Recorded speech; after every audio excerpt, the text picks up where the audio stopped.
Hello friends, இந்த relative pronoun வாட்டை பற்றி பார்த்துட்டு வரோம். அந்த வகையில் நம்ம நேற்று ரிலேட்டிவ் ப்ரோனவுன் வாட்டு பார்ட் 1 பார்த்துருக்குறோம். பார்க்காதவங்க அதை பார்த்துட்டு வந்துடுங்க ஃப்ரெண்ட்ஸு. அதை பார்த்துட்டு வந்தால் தான் உங்களுக்கு இது புரியும். ரிலேட்டிவ் ப்ரோனவுன் வாட்டை வச்சு எழுதுறது பார்ட் 2. ரிலேட்டிவ் ப்ரோனவுன் வாட்டை வச்சு எழுதுறது பார்ட் 2 இன்றைக்கி பார்க்க போகிறோம்.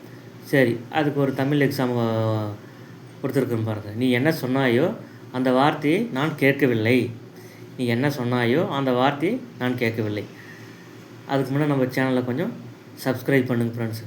ஒரு நாளைக்கு ஒருத்தர் 2 பேராவது பண்ணுங்க ஃப்ரெண்ட்ஸு. சரி போலுங்களா? நீ என்ன சொன்னாயோ அந்த வார்த்தையை நான் கேட்கவில்லை. ஸ்டெப் 1, முடிந்த வாக்கியத்தை முதலில் ஆங்கிலத்தில் எழுதுக. இதில் எதுங்க முடிஞ்ச வாக்கியம்? நீ என்ன சொன்னாயோ அது பொருள் முடிச்சிங்களா? முடியல, அப்போ முடியாத வாக்கியம். அந்த வார்த்தையை நான் கேட்கவில்லை, இது பொருள் முடிஞ்ச வாக்கியம்.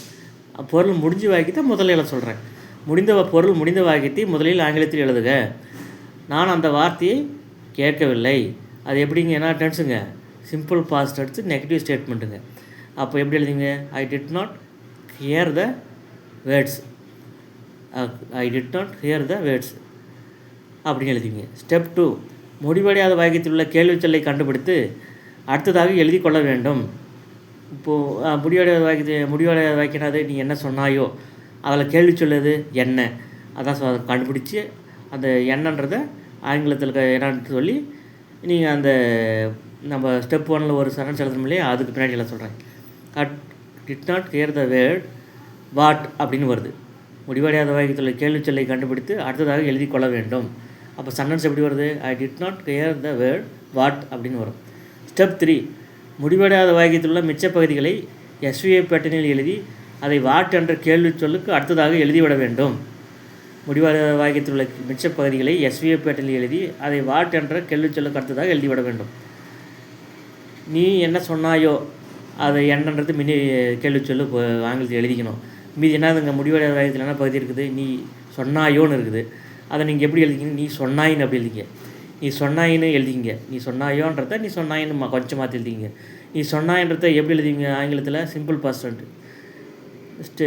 Positive statement, you said. நீ சொன்னாயின்றத எப்படி எழுதிங்க? You said. அப்போ ஃபைனலாக அந்த இந்த எஸ்விஐ பேட்டர்னில் எழுதின ஒரு சென்டென்ஸை ஒரு கிளாஸை அந்த கொஸ்டின் வேர்டு வாட்டுக்கு பின்னாடி போய் எழுத சொல்கிறேன். அப்போ ஃபைனலாக எப்படி வருங்க?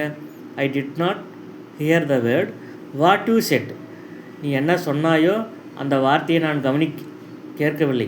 நீ என்ன சொன்னாயோ அந்த வார்த்தையை நான் கேட்கவில்லை அப்படின்றது எப்படி வருங்க ஆங்கிலத்தில் நீங்கள் எழுதுனீங்கன்னா? I did not hear the word what you said அப்படின்னு வருங்க. இப்போ புரிஞ்சில்ல ஃப்ரெண்ட்ஸு? இதை ஒரு 2-3 டைமு போட்டு கேளுங்க ஃப்ரெண்ட்ஸு. அப்போ தான் உங்களுக்கு ஒரு தெளிவு கிடைக்கும். இது இந்த வாட்டுன்ற ரிலேட்டிவ் ப்ரோனவுன் ரொம்ப கஷ்டம் ஃப்ரெண்ட்ஸு, ரொம்ப அட்வான்ஸான டாப்பிக்கு. அதை நீங்கள் இப்போ போட்டு ஒரு 2-3 டைம் போட்டு கேட்டிங்கன்னா தான் உங்களுக்கு இது கொஞ்சம் புரியும். அப்புறம் இதுக்கு முன்ன வாட்டுன்ற ரிலேட்டிவ் ப்ரோனவுன் பார்ட் 1 போட்டிருக்கிறேன். அதையும் பார்த்துட்டு வந்துடுங்க. அதை பார்த்துட்டு வந்தால் தான் உங்களுக்கு இது கொஞ்சம் புரியும். நன்றி.